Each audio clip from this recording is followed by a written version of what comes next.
जैसे इस मूवी का स्टार्ट होता है हमें मूवी का मेन कैरेक्टर सियोंग दिखाया जाता है और उसकी बेटी का बर्थडे होता है। इसीलिए सियोंग की मदर उसे कुछ पैसे देती है ताकि वो अपनी बेटी को डिनर पर ले जा सके। लेकिन अब सियोंग को और पैसों की जरूरत होती है तो इसीलिए वो अपनी मदर का एटीएम कार्ड चुरा लेता है। इसके बाद वो अपनी मदर के सारे पैसे चुरा लेता है और पैसों को वो लगा देता है हॉर्स राइडिंग में और इस गेम में वो 4 मिलियन वॉन जीत जाता है। अब सियोंग ने एक कंपनी से बहुत सारे पैसे उधार ले रखे थे तो इसीलिए वही लोग उसके पीछे पड़ जाते हैं। इसके बाद वो सियोंग को पकड़ ही लेते हैं और वो उसे काफी मारते हैं। और जब सियोंग उनके पैसे लौटाने के लिए अपने पॉकेट्स चेक करता है तो वो देखता है कि उसके पास तो पैसे हैं ही नहीं, यानी वो वाले पैसे जिसने हॉर्स राइडिंग में जीते थे। और तब उसे याद आता है कि जब वो इन लोगों से बचकर भाग रहा था तो वो एक लड़की से टकरा गया था, तो जरूर उसी लड़की ने ही उसकी जेब काट ली। अब क्योंकि सियोंग के पास पैसे तो होते ही नहीं तो इसीलिए वो लोग उसे 1 महीने का और टाइम देते हैं जिसमें कि वो उनके पैसे लौटा दे। इसके बाद सियोंग कुछ पैसों का अरेंज करता है और अपनी बेटी को डिनर पर ले जाता है। इसके बाद सियोंग जल्दी से स्टेशन पर पहुंचता है लेकिन अनलकीली उसकी ट्रेन तो मिस हो गई थी। और जब सियोंग वहां पर बैठकर ट्रेन के आने का वेट कर रहा था कि तभी अचानक से उसके पास एक आदमी आता है और ये अननोन पर्सन था, यानी सियोंग उसके बारे में कुछ नहीं जानता था। फिर वो अननोन पर्सन सियोंग को कहता है कि मैं तुम्हारे साथ एक गेम खेलना चाहता हूँ। वो सियोंग को कहता है कि अगर तुम इस गेम में जीत गए तो मैं तुम्हें 1 लाख वॉन दूंगा। तब इतने सारे पैसों का सुनकर सियोंग के गेम खेलने के लिए एग्री हो जाता है। इसके बाद सियोंग काफी मार खाने के बाद ये गेम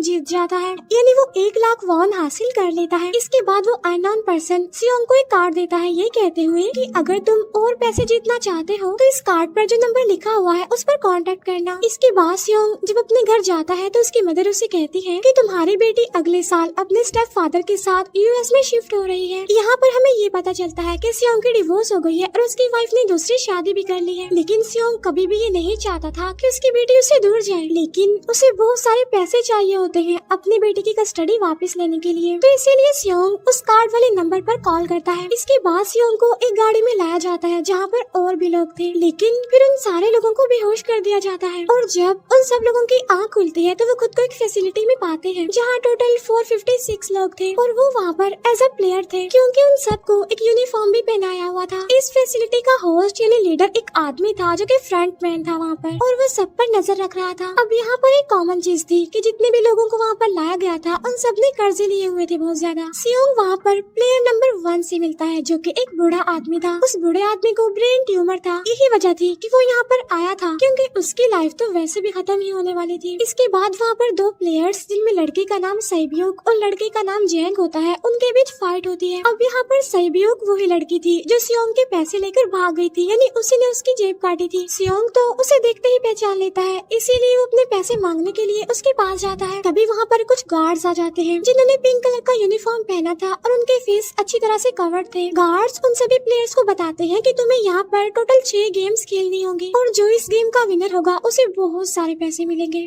इसके बाद उन सबसे एक कॉन्ट्रैक्ट पर साइन करवाया जाता है और इस कॉन्ट्रैक्ट के 3 मेन रूल्स थे। पहला रूल ये कि कोई भी प्लेयर अपनी मर्जी से गेम को छोड़कर नहीं जा सकता। दूसरा रूल ये होता है कि जो भी प्लेयर खेलने से मना करेगा तो उस प्लेयर को एलिमिनेट कर दिया जाएगा और उनके मुताबिक एलिमिनेट का मतलब क्या था ये तो हम आगे ही जानेंगे। गेम का तीसरा रूल ये था कि अगर मेजोरिटी इस गेम को खेलना नहीं चाहती तो वो इस गेम को छोड़कर जा सकते हैं। इसके बाद उन सबको गेम के लिए ले जाया जाता है। अब यहाँ पर सियोंग अपने क्लासमेट सेंगवू से भी मिलता है जो कि उसे बचपन से जानता था। सियोंग उसे वहाँ पर देखकर काफी हैरान होता है क्योंकि वो तो किसी बिजनेस के लिए आउट ऑफ कंट्री चला गया था। अब पहले गेम के लिए वहाँ पर एक काफी बड़ी डॉल थी और इस गेम का रूल काफी सिंपल था और वो ये था कि डॉल जब भी गाना गाएगी उन सबको आगे बढ़ना है और जैसे ही वो गाना गाना बंद करेगी तो उन सबको रुक जाना है और मूव नहीं करना है और अगर कोई हिल गया तो उसे एलिमिनेट कर दिया जाएगा। अब स्टार्टिंग में तो ये सब कुछ उन्हें किसी प्रैंक की तरह लग रहा था, लेकिन जब एक लड़का हिल जाता है तो उसे शूट करके मार दिया जाता है और यही होता है एलिमिनेट का मतलब, यानी उन्हें मार दिया जाएगा। अब ये देखकर वो सारे लोग काफी घबरा जाते हैं और उन्हें पता चल चुका था कि वो खतरे में है, इसीलिए लोग डरते हुए पैनिक करते हुए इधर उधर भागने लगते हैं। लेकिन अब क्योंकि गेम का रूल था इसीलिए जो भी हिलता है उसे मार दिया जाता है और जितने भी सर्वाइवर होते हैं वो किसी न किसी तरह इस गेम को कंप्लीट कर ही लेते हैं। लेकिन जो लोग मर जाते हैं उनके डेड बॉडीज को वहाँ से ले जाया जाता है और अब 456 प्लेयर्स में से सिर्फ 255 ही रह गए थे। अब क्योंकि वो सारे प्लेयर्स इतना ज्यादा डर जाते हैं कि अब कोई भी गेम खेलना नहीं चाहता था। लेकिन जैसा कि रूल नंबर 3 था कि अगर मेजोरिटी चाहे तो वो ये गेम स्किप कर सकती है, तो इसीलिए उनका लीडर यानी फ्रंटमैन वोटिंग करवाता है। लेकिन इससे पहले उन्हें प्राइज मनी दिखाई जाती है, यानी जो विनर को मिलेगी। लेकिन इन केस अगर कोई गेम को छोड़कर चला जाएगा तो ये सारे पैसे मरे हुए प्लेयर्स की फैमिलीज को मिल जाएंगे। और ये prize money total 45 billion won होती है। इसके बाद वोटिंग करवाई जाती है, जिसमें मेजोरिटी इस गेम को खेलना नहीं चाहती थी, तो इसीलिए गेम को यहीं पर स्टॉप कर दिया जाता है। लेकिन अगर कभी फ्यूचर में वो लोग चाहें तो इस गेम को रिज्वाइन कर सकते हैं। इसके बाद सभी लोगों को उनके घरों पर छोड़ दिया जाता है। नेक्स्ट डे सियोंग पुलिस स्टेशन जाता है और वहाँ पर वो पुलिस को सारी बात बता देता है। लेकिन उन लोगों को सियोंग की बातों पर यकीन नहीं होता और उल्टा वो लोग उसे पागल समझने लग जाते हैं। इसके बाद सियोंग उन्हें वही वाला कार्ड दिखाता है, लेकिन हैरान कर देने वाली बात तो ये है कि उस पर जो नंबर था वो रॉन्ग था। इसके बाद सियोंग जब घर जाता है तो उसकी मदर वहाँ पर नहीं होती। सियोंग के पास हॉस्पिटल से कॉल आती है। सियोंग की मदर का पाँव काफी इंजर्ड था, लेकिन डायबिटीज का ट्रीटमेंट न होने की वजह से उनकी चोट और ज्यादा बढ़ गई। तब डॉक्टर सियोंग को बताते हैं कि तुम्हारी मदर का ट्रीटमेंट हो सकता है, लेकिन इसके लिए हमें इनका पाँव काटना होगा। लेकिन इस ऑपरेशन में बहुत सारे पैसे लगने वाले थे। लेकिन जाहिर सी बात है सियोंग के पास इतने पैसे तो होते नहीं। इवन उसने तो अपनी मदर के इंश्योरेंस के पैसे भी उड़ा दिए थे। तब इसीलिए सियोंग पैसे मांगने के लिए अपनी वाइफ के पास जाता है, लेकिन उसकी वाइफ उसे पैसे देने से इनकार कर देती है। फिर उसकी वाइफ अपने हस्बैंड को बताती है कि सियोंग आया था पैसे मांगने के लिए, और तभी उसका हस्बैंड सियोंग को पैसे देने आता है। साथ साथ उसे ये भी कहता है कि मेरी फैमिली से दूर रहो। लेकिन सियोंग उसे मारने लगता है और तभी उसकी बेटी भी वहाँ पर आ जाती है। इसके बाद सियोंग का एक फ्रेंड अपने बॉस के पास पैसे मांगने जाता है, लेकिन उसका बॉस उसे पैसे देने से मना कर देता है, तो इसीलिए उन दोनों के बीच फाइट होने लगती है। इस फाइट के दौरान उसके बॉस का हाथ मशीन में आ जाता है, तो मौके का फायदा उठाकर सियोंग का फ्रेंड पैसे लेकर वहाँ से भाग जाता है। फिर इसके बाद सियोंग का फ्रेंड अपने घर आकर अपनी वाइफ को कहता है कि पहले फ्लाइट लो और जाओ यहाँ से। इसके बाद सईब्यूक एक एजेंट से मिलती है, क्योंकि उसने अपनी मदर को नॉर्थ एरिया से साउथ एरिया में लाना था। सईब्यूक वही लड़की जिसने सियोंग की जेब काटी थी, लेकिन यहाँ अपनी मदर को लाने के लिए सईब्यूक को बहुत सारे पैसों की जरूरत थी। अब सईब्यूक का एक छोटा भाई भी होता है, जिससे उसने प्रॉमिस किया होता है कि मैं मदर को जरूर ले आऊंगी। इसके बाद हमें एक ऑफिसर दिखाया जाता है, और इस ऑफिसर का भाई कुछ टाइम से मिसिंग था, इसीलिए वो ऑफिसर अपने भाई के घर जाता है, जहाँ उसे पता चलता है कि उसका भाई तो पिछले कुछ दिनों से अपने घर पर भी नहीं आया। और जब वो ऑफिसर घर को चेक कर रहा होता है तो उसे एक कार्ड मिलता है वहाँ पर, और इस ऑफिसर ने सेम ऐसा ही कार्ड पुलिस स्टेशन में सियोंग के पास भी देखा था, तो इसीलिए वो ऑफिसर सियोंग के पास जाकर उससे इस बारे में पूछता है, लेकिन सियोंग उसे कुछ नहीं बताता। इसके बाद सियोंग जब अपने घर जाता है तो उसे वो कार्ड दोबारा मिल जाता है वहाँ पर। अब सियोंग डिसाइड करता है कि वो दोबारा से उस गेम को ज्वाइन करेगा, इसीलिए सभी प्लेयर्स को एक शिप के पास ले जाया जाता है। इधर ही वो ऑफिसर भी गाड़ियों का पीछा करते हुए उस शिप तक आ जाता है। वो एक गार्ड को मारकर उसे पानी में फेंक देता है। इसके बाद उन सभी प्लेयर्स को एक आइलैंड पर मौजूद फैसिलिटी में लाया जाता है। अब यहाँ पर उन्हें जरा भी अंदाजा नहीं था कि अगला गेम कौन सा होगा और उसे कैसे खेला जाएगा। इसके बाद वो लोग अपनी अलग अलग टीम्स बना लेते हैं। रात को सईब्यूक और उसकी फीमेल फ्रेंड वॉशरूम जाते हैं। यहाँ पर सईब्यूक गार्ड्स की नजरों से बचते हुए उस फैसिलिटी को एक्सप्लोर करने लगती है। तभी वो देखती है कि गार्ड्स बड़े बड़े बर्तनों में कुछ बना रहे हैं, लेकिन अब क्योंकि गार्ड्स को शक हो जाता है तो ये गार्ड वॉशरूम्स को चेक करने के लिए आता है। लेकिन तब तक सईब्यूक वापस आ चुकी थी। इसके बाद सईब्यूक अपनी फीमेल फ्रेंड को सारी बात बता देती है जो उसने देखा था, लेकिन यहाँ पर सेंगवू उन दोनों की बातें सुन लेता है और वो इस बारे में सईब्यूक से पूछता है, जिस पर सईब्यूक बताती है कि वो बड़े बड़े बर्तनों में कुछ पका रहे थे। इसके बाद उन सभी प्लेयर्स को प्ले ग्राउंड में लाया जाता है, जहाँ पर उनके सामने 4 शेप्स थी। 4 शेप्स में से उन्होंने किसी एक शेप को चूज करना था। अब यहाँ पर सेंगवू को पता चल जाता है कि गेम क्या है और क्या करना है हमें। सेंगवू सियोंग को बताता है कि सबने अलग अलग शेप्स को चुनना है। इसके बाद उन सभी को एक छोटा सा बर्तन दिया जाता है जिसमें की शेप्स बनी होती है। अब गेम उनकी ये होती है कि उन्होंने किसी तरह उस शेप को बाहर निकालना है बगैर डैमेज किए, लेकिन अगर शेप जरा से भी खराब हो गई तो उन्हें एलिमिनेट कर दिया जाएगा, यानी मार दिया जाएगा। अब यहाँ पर सेंगवू तो इजिली उस शेप को निकाल लेता है, लेकिन सियोंग इतना ज्यादा घबरा जाता है कि उसकी हालत खराब होने लगती है। लेकिन फिर वो किसी न किसी तरह करके इस गेम को भी जीत लेता है। इसके बाद उन सबको वापस से रूम में लाया जाता है। अब यहाँ पर 187 प्लेयर्स वापस आए थे, जिनमें से अब सिर्फ 108 ही रह गए थे। इसके बाद उन सबको खाने के लिए ले जाया जाता है, लेकिन खाने की वजह से जैंग की एक लड़के से फाइट हो जाती है, जहाँ पर जैंग उस लड़के को इतना ज्यादा मारता है कि वो मौके पर ही मर जाता है। इधर ही हम देखते हैं कि उन प्लेयर्स में से एक डॉक्टर होता है जो गार्ड्स के साथ मिलकर मरे हुए लोगों के ऑर्गन्स निकाल कर उन्हें चाइनीज को बेचने का काम करता है। इसीलिए जब भी डेड बॉडीज को ले जाया जाता है तो वो डेड बॉडीज को गायब कर लेते हैं, क्योंकि ये सब कुछ एक प्लान के अकॉर्डिंग चल रहा था, क्योंकि ये सारा कुछ फ्रंटमैन से छुपकर हो रहा था। यही वजह थी कि कंट्रोल रूम में भी उन्होंने अपना ही एक आदमी बिठाया हुआ था जो कि उन लोगों की सारी वीडियो फुटेज डिलीट कर देता था, और गार्ड्स तो डॉक्टर को गेम के बारे में पहले ही बता देते थे ताकि वो सरवाइव कर सके। यहाँ पर एक गार्ड उसी प्लेयर डॉक्टर को बताता है कि आज हमने प्लेयर्स को जानबूझकर खाना कम दिया है ताकि वो आपस में लड़ने लगे, जिससे होगा ये कि सारे वीक प्लेयर्स गेम से आउट हो जाएंगे। साथ ही गार्ड डॉक्टर को अपनी अगली गेम के बारे में बता देता है। अब 30 मिनट के बाद वहाँ पर लाइट्स ऑफ होने वाली थी। अब यहाँ पर सैंगवू को पता था कि सियोंग की टीम जरूर कोई उल्टा काम करेगी, इसीलिए वो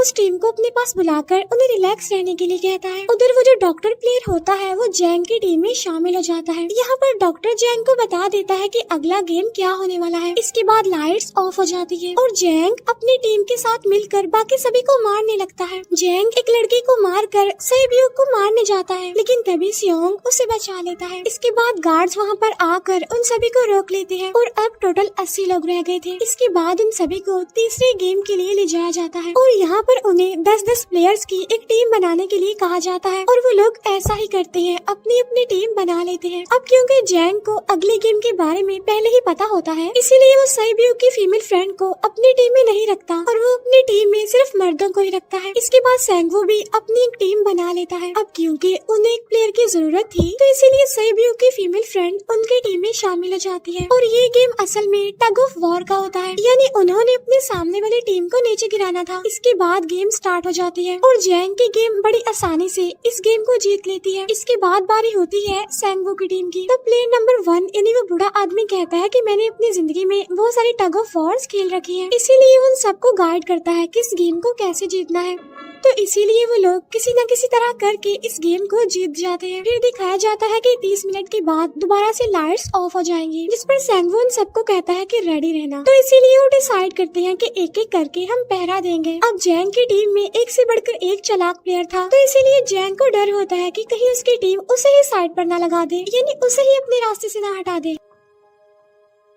दूसरी तरफ डॉक्टर और गार्ड्स मिलकर डेड बॉडी के ऑर्गन्स निकाल रहे होते हैं और इन ऑर्गन्स को डिलीवर करने जाना था गार्ड नंबर 28 एंड 29। तो वो सभी एक डेड बॉडी के बारे में बातें करने लगती हैं जिसकी सिर्फ एक किडनी थी और वो उसे ज़ॉम्बी कह रहे थे। अब यहाँ पर जो गार्ड नंबर 29 था, यानी जिसने वो ऑर्गन्स डिलीवर करने जाने थे, वो कोई और नहीं बल्कि वो ऑफिसर था जो गार्ड के बेस में वहाँ पर आया था। और ये सब बातें सुनकर उसे शक होता है कि शायद ये लोग मेरे भाई की बात कर रहे हैं, क्योंकि उसकी भी एक ही किडनी थी। इसके बाद नंबर 28 और 29 यानी वो ऑफिसर ऑर्गन्स को डिलीवर करने के लिए चले जाते हैं। रास्ते में वो ऑफिसर नोटिस करता है कि टनल में तो बॉम्ब लगा हुआ है। तब नंबर 28 उसे बताता है कि जब हम यहाँ से बाहर निकलेंगे तो इस जगह को ब्लास्ट कर दिया जाएगा। अब यहाँ पर वो ऑफिसर नंबर 28 से और इन्फॉर्मेशन लेने की कोशिश करता है, इसीलिए नंबर 28 को उस पर डाउट होने लगता है। इसीलिए वो उस ऑफिसर को अपना फेस दिखाने के लिए कहता है। अब यहाँ पर वो ऑफिसर अपना फेस भी दिखा देता है, साथ साथ वो नंबर 28 पर गन पॉइंट भी कर देता है। साथ साथ वो ऑफिसर उससे एक किडनी वाले आदमी के बारे में पूछता है कि वो कौन है जिसे तुम ज़ॉम्बी कहते थे, जिस पर वो नंबर 28 उससे कहता है कि वो तो एक लड़की थी। अब यहाँ पर नंबर 28 उस ऑफिसर को कहता है कि तुम लीडर के रूम में जाकर सारी इन्फॉर्मेशन देख सकते हो, वहाँ पर सबका डाटा है। ये जानने के बाद वो ऑफिसर नंबर 28 को मार डालता है। उधर वो डॉक्टर गार्ड से अगले गेम के बारे में पूछता है, लेकिन इस बार गार्ड्स को भी अगले गेम के बारे में पता नहीं होता। तब इसीलिए डॉक्टर को गुस्सा आ जाता है और वो एक गार्ड को पकड़ लेता है और उनकी फाइट होने लगती है। इसी फाइट में डॉक्टर उस गार्ड को मारकर वहाँ से भाग जाता है। इसके बाद एक गार्ड भी उसका पीछा करता है और वो दोनों प्लेग्राउंड में आ जाते हैं। यहाँ पर गार्ड डॉक्टर को अपनी बातों में फंसाकर उसे मारने वाला होता है, लेकिन तभी लीडर इन्हीं फ्रंटमैन आकर उसे मार डालता है और बाद में वो उस डॉक्टर को भी मार डालते हैं। साथ साथ इन्हीं वहीं पर नंबर 28 की डेड बॉडी भी मिल जाती है, जिससे इन्हें ये पता चल जाता है कि फैसिलिटी में कोई घुस गया है। उधर वो ऑफिसर लीडर इन्हीं फ्रंटमैन के रूम तक पहुँच जाता है। तो वो चेक करते करते एक ऐसे रूम में जाता है जहाँ पर सबके रिकॉर्ड्स थे, और जब वो ऑफिसर रिकॉर्ड चेक कर रहा होता है तो उसे सभी विनर्स की एक लिस्ट मिलती है, जिसमें उसके भाई का भी नाम था, यानी वो भी कभी विनर था। उधर सभी प्लेयर्स को 4th गेम के लिए ले जाया जाता है, जहाँ पर उन सबको अपना अपना पार्टनर चुनने के लिए कहा जाता है, और वो प्लेयर्स करते भी ऐसा ही है, अपना अपना पार्टनर चुन लेते हैं। सेबियो की फीमेल फ्रेंड भी अपना पार्टनर ढूंढने की कोशिश करती है, लेकिन कोई भी उसका पार्टनर बनने को तैयार ही नहीं था। इसके बाद सभी प्लेयर्स को 10-10 मार्बल्स दिए जाते हैं। असल में ये गेम ऐसी होती है कि एक प्लेयर को अपने पार्टनर से सारे मार्बल्स लेने होते हैं बगैर कोई जोर जबरदस्ती किए, और जो दूसरा पर्सन होगा यानी जिसके पास मार्बल्स नहीं होंगे उसे मार दिया जाएगा। फिर सैंगवू और सियोंग का फ्रेंड ऑड और इवन का गेम खेलते हैं जिसमें कि उन्होंने गेस करना था कि सामने वाले के हाथ में कितने मार्बल्स हैं। अब यहाँ पर सियोंग का फ्रेंड सैंगवू के सारे मार्बल्स जीत जाता है, जिसकी वजह से लास्ट में सैंगवू के पास सिर्फ एक ही मार्बल बचता है। अब क्योंकि सैंगवू को पता चल चुका था कि अब वो बच नहीं पाएगा, इसीलिए वो सियोंग के फ्रेंड को अपनी बातों में फंसा कर उसे ये यकीन दिलाता है कि अगर हम में से कोई भी हार गया तो हारे हुए लोगों का मैच दोबारा करवाया जाएगा। अब यहाँ पर सैंगवू धोखे से सियोंग के फ्रेंड के सारे मार्बल्स चेंज कर देता है। इसके बाद सैंगवू मार्बल्स लेकर गार्ड को दे देता है और वहाँ से बाहर चला जाता है। और जब सियोंग का फ्रेंड मार्बल्स चेक करता है तो वहाँ पर पत्थर होते हैं। उधर प्लेयर नंबर 1 यानी उस बूढ़े आदमी की हालत खराब हो रही थी, इसीलिए वो तो इधर उधर घूम रहा था, लेकिन सियोंग किसी तरह उसे खेलने के लिए एग्री कर लेता है। अब यहाँ पर वो दोनों यानी वो बूढ़ा आदमी और सियोंग भी इवन आउट खेलते हैं। अब इनमें से वो बूढ़ा आदमी सियोंग के सारे मार्बल्स जीत जाता है, लेकिन लास्ट राउंड में वो बूढ़ा आदमी भूल जाता है कि उसने क्या चूज किया था। तो यहाँ पर सियोंग उसे बातों में फंसा कर उसके सारे मार्बल्स ले लेता है, लेकिन यकीन मानिए कि वो बूढ़ा आदमी काफी चालाक था। उसने एक मार्बल अपने पास ही रखा हुआ था और वो दोबारा से इधर उधर घूमने लगता है। अब यहाँ पर सियोंग उसे रिक्वेस्ट करता है कि प्लीज मेरे साथ एक और गेम खेलो ना। तब यहाँ पर वो बूढ़ा आदमी कहता है कि मुझे पता है कि तुमने सारे मार्बल्स धोखे से लिए हैं मुझसे। वो कहता है कि मुझे सब पता था, बस मैं पागल बनने की एक्टिंग कर रहा था।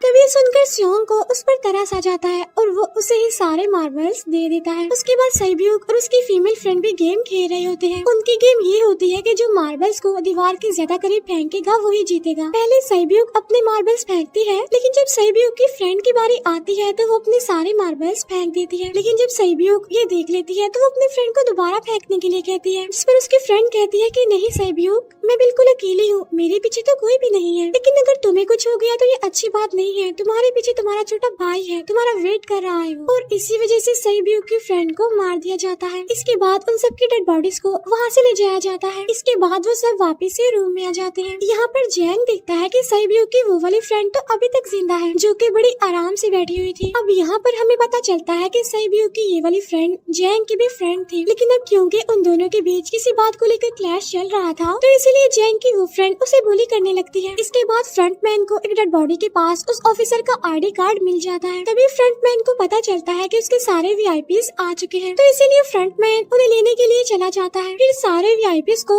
उनके रूम में लाया जाता है। इसके बाद फ्रंटमैन वीआईपीज के आने के बारे में एक और आदमी को जाकर बताता है और यही आदमी मेन होता है। और ये कौन होता है हम ये आगे जानेंगे। फिर नेक्स्ट डे की वजह से सैब्यूक काफी इंजर्ड हो गई थी और उसका बहुत सारा खून भी बह रहा होता है। इसके बाद इन सर्वाइवर्स को डिनर के लिए ले जाया जाता है और उनके पास एक एक नाइफ भी रख दिया जाता है, मतलब रात में उन तीनों में से कोई भी एक दूसरे को मार देगा। तभी सियोंग नोटिस करता है कि सैब्यूक की हालत काफी खराब है, इसीलिए वो सैब्यूक को कहता है कि फिक्र मत करो, हम दोनों साथ हैं और इस गेम में हम दोनों मिलकर सैंगवू को हरा देंगे। इसके बाद हम दोनों यहाँ से बाहर निकल जाएंगे और पैसों को आधा आधा डिवाइड कर लेंगे। सैब्यूक उसे बताती है कि मेरा एक छोटा भाई है जिसे मैं ऑर्फनेज में छोड़कर आई हूँ, और अगर हम दोनों में से कोई भी जिंदा बचकर बाहर जाएगा तो उसे उन दोनों की फैमिलीज का ख्याल रखना होगा। अब सैब्यूक की हालत काफी खराब थी, उसे डॉक्टर की जरूरत थी, इसीलिए सियोंग कोई मदद लाने के लिए जाता है, लेकिन जब तक वो वापस आता है तब तक सैंगवू सैब्यूक को मार चुका था। फिर नेक्स्ट डे उन दोनों को गेम नंबर 6 यानी लास्ट गेम के लिए ले जाया जाता है। गेम का रूल बड़ा ही सिंपल था कि मार दो या मर जाओ, और इस गेम का नाम होता है स्क्विड गेम। इसके बाद गेम स्टार्ट हो जाती है और उन दोनों के बीच काफी फाइट होती है, लेकिन लास्ट में सैंगवू की हालत खराब होने लगती है। तभी सियोंग कहता है कि मैं इस गेम को रोकना चाहता हूँ, और तभी सियोंग सैंगवू को उसके साथ चलने के लिए कहता है, लेकिन सैंगवू तो अपने आप को ही मार डालता है, जिसकी वजह से सियोंग गेम जीत जाता है। फिर फ्रंटमैन सियोंग को कहता है कि तुम बहुत अच्छा खेले, लेकिन मुझे इसकी उम्मीद नहीं थी। इसके बाद सियोंग को उसके घर पर छोड़ दिया जाता है और उसके पास एक एटीएम कार्ड भी था, और जब सियोंग उस एटीएम कार्ड को जाकर चेक करता है तो वो दिखता है कि सारे पैसे उसके अकाउंट में भेज दिए जाते हैं। इसके बाद सियोंग अपने घर जाता है, लेकिन तब तक उसकी मदर की डेथ हो जाती है। इसके बाद हमें 1 साल बाद का सीन दिखाया जाता है, जहाँ पर हम देखते हैं कि सियोंग की हालत काफी खराब हो गई है, यानी वो काफी नशा करने लग गया है और उसने अब तक उन पैसों को हाथ तक नहीं लगाया। एक दिन एक फूल बेचने वाली औरत सियोंग के पास आती है और वो उसे सेम वैसा ही कार्ड देती है जिसमें एक एड्रेस लिखा हुआ था। और फिर सियोंग उस एड्रेस पर जाता है जहाँ पर उसे पता चलता है कि ये सारा किया धरा किसी और का नहीं बल्कि उस बूढ़े का है, प्लेयर नंबर 1 का, और वो अभी भी जिंदा है। यहाँ पर वो बूढ़ा आदमी सियोंग को बताता है कि मैं अपनी लाइफ से बोर हो चुका था और ये सारी गेम मैंने अपने क्लाइंट्स के साथ मिलकर बनाई ताकि मैं लोगों को मरता हुआ देखकर एंजॉय कर सकूं। लेकिन हाँ, हमने किसी को मजबूर नहीं किया था ऐसा करने के लिए, और मैंने गेम में इसीलिए पार्टिसिपेट किया क्योंकि गेम देखने से ज्यादा उसे खेलने में मजा आता है। वो कहता है जो पैसे तुम्हारे पास है वो मेरे ही है, और ये कहते ही उस बूढ़े आदमी की मौत हो जाती है। इसके बाद सियोंग साइब्यू के छोटे भाई के पास जाता है और उसे लेकर वो जाता है सेंगवू की मदर के पास, और वो सेंगवू की मदर को कहता है कि इस बच्चे का ख्याल रखना। साथ साथ वो उसे एक बैग भी देता है जिसमें बहुत सारे पैसे होते हैं। इसके बाद सियोंग स्टेशन पर जाता है जहाँ पर उसे वही अननोन पर्सन मिलता है जो कि उसे मूवी के स्टार्ट में भी मिला था। यहाँ पर सियोंग उसका पीछा भी करता है लेकिन तब तक वो भाग चुका था। फिर सियोंग उस कार्ड वाले नंबर पर कॉल करता है और वो पूछता है कि तुम लोग कौन हो और लोगों के साथ ऐसा क्यों कर रहे हो, क्यों खेल रहे हो लोगों की जिंदगी से। लेकिन आगे से उसे रिस्पॉन्स आता है कि सियोंग अगर तुमने जिंदा बचना है तो प्लेन में चढ़ जाओ। और इसी के साथ ही मूवी यहीं पर एंड हो जाती है। Thank you for watching.